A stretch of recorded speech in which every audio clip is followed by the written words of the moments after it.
सरकार द्वारा जनता के लिए शुरू की सेवा का विविध रूप से निरीक्षण करने के लिए आज आरटीएफ अधिकारी टीसी गुप्ता जी की अध्यक्षता में अंबाला छावनी के सनातन धर्म कॉलेज में सभी अधिकारियों की एक मीटिंग ली गई। टीसी गुप्ता जी ने मीडिया को बताया कि हमारा अधिकारियों संग मीटिंग का बुलाना मुख्य तौर पर जनता को किसी भी प्रकार की कोई समस्या न आना है, जैसे कि बैंकों में लोगों को आरटीएस की सुविधा ठीक से मिल रही है या नहीं, बिजली की या 112 डायल करने पर लोगों को सर्विस अच्छी मिल रही है या नहीं, और भी कई बातों को ध्यान में रखकर आज यहां यह जनता और अधिकारियों की मीटिंग बुलाई गई। अंबाला से कुलदीप सिंह और तिलक राज की रिपोर्ट।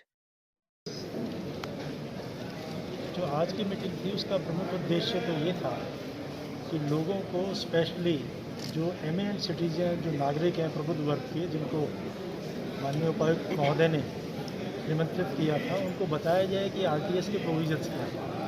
और आरटीएस का प्रोविज़न केवल इतना नहीं है कि एक समयबद्ध सीमा के अंदर एक सर्विस को डिलीवर करना है, बल्कि उसके साथ साथ उसकी प्रोसेस री इंजीनियरिंग क्या होगी, रिजेक्शन रेट तो नहीं हो रहा, लोगों को तकलीफ़ तो नहीं हो रही, लोग उसके अंदर क्या सेटिस्फेक्शन का रेट है, उस सबको रिव्यू करना था और उनको बताना था। साथ ही साथ ये भी बताना था कि यदि कोई भी अधिकारी किसी भी सेवा को डिलीवर करने के अंदर कोई भी कोताही बरतेगा तो उसको माफ़ नहीं किया। और 3 बार से ऊपर यदि किसी व्यक्ति के ऊपर, किसी अधिकारी के ऊपर कोई जुर्माना लगा तो उस केस के अंदर उसको सेवा से निकालने की भी अनुशंसा की जाए। और जहाँ तक क्या देखा, यहाँ पे जो इनका स्कोर था, अभी 1 वीक पहले अंबाला ज़िले का स्कोर 9.2 था, जो 10 के अंदर से आज जो है 9.5 पे आ गया, प्रशंसनीय है।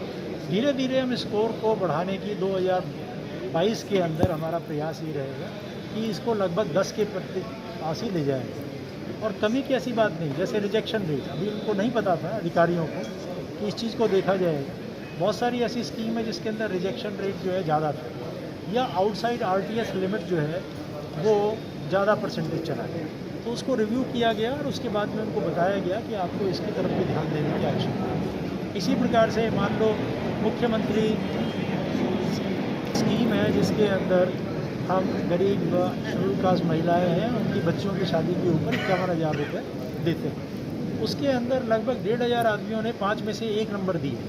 वो 5 नंबर होते हैं तो उसके अंदर उनको पैसे तो मिले परंतु उनकी सेटिस्फेक्शन ज़्यादा नहीं है। इसका मतलब ये है कि या तो ज़्यादा चक्कर लगाए होंगे या चक्कर लगाने के कारण या उनको तंग किया होगा।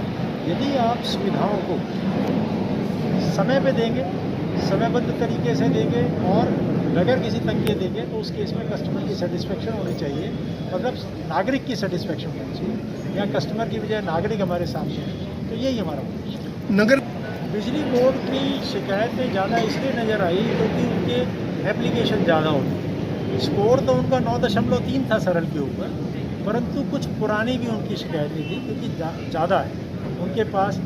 और उन शिकायतों के ऊपर जैसे कि देखिए, ये मीटिंग हमने छुपा के नहीं की कि हमने अधिकारियों की अलग मीटिंग की और पब्लिक को हमने अलग से बुलाया और आपको अलग बता रहे। हमारे लिए सभी निमंत्रित है, आपने सारा ही देखा। उसमें जो कमी थी उनको बता भी दिया और उन्होंने वादा भी किया है कि उसके अंदर सुधार करें। सर नंबर तो उस पे सवाल भी उठाया कि 9 से 5 तक ही यदि होगा तो रविवार और दूसरी सर इसके लिए हमें कमीशन की तरफ से इंस्ट्रक्शन चली जाएंगी और हम सुनिश्चित करेंगे कि एक टोल फ्री नंबर जो मोबाइल नंबर हो, जो 24 घंटे चलेगा और हर रोज़ चलेगा, उसको जारी करें। जो कर्मचारी उनके वो अधिकारी यहाँ पे पोस्टेड नहीं है, बाहर थे, उनको एडिशनल चार्ज यहाँ का दिया हुआ है। वो वीमेन डेवलपमेंट कॉरपोरेशन के डिस्ट्रिक्ट मैनेजर हैं जी। पहली बात तो यह है कि वीमेन डेवलपमेंट कॉरपोरेशन में 22 के अंदर से मेरे ख्याल से 5 या 6 जगह पे ही डीएम है, बाकी जगह खाली पोस्ट हैं। तो एक करनाल वालों को चार्ज दिया होगा, हो सकता है उनको यहाँ की आवश्यक जानकारी ना हो। यदि उनको जानकारी है और मीटिंग में आना था और नहीं आए तो उसके अंदर जरूर उनके खिलाफ में कार्रवाई की। सर बिजली निगम की एक तो यही शिकायत थी कूड़े वाली, जो कि अभी बात की है कि इसके अंदर उन्होंने जो नंबर जारी किया हुआ है टोल फ्री, वो लैंडलाइन नंबर है और जो केवल 9 से 5 काम करता है। उसके बारे में मैंने अभी आपसे बताया कि इसको हम जारी करा देंगे एक मोबाइल नंबर जो 24 घंटे इसके अंदर चलेगा। दूसरा, बाकी ये देखा होगा कि एक वो सेम डे पे कूड़ा उठा देते हैं, अगले दिन की नौबत नहीं आती, उसका किसी भी व्यक्ति ने प्रतिवाद नहीं किया। यहाँ सारे जनता के प्रतिनिधि बैठे हुए थे, किसी ने प्रतिवाद नहीं किया। इसका मतलब जो बात कह रहे थे ठीक है। सर 4-5 घंटे जनता फोन शायद इसकी जानकारी नहीं है। एक नंबर है बिजली का जो पूरे देश के अंदर प्रचलित जी है, उसका नंबर है 1912 जी 1912 में हो ही नहीं सकता। मेरा 1912 पे भी नहीं हो रहा सर। में भी करके दिखाए कि 1912 नहीं उठा रहे।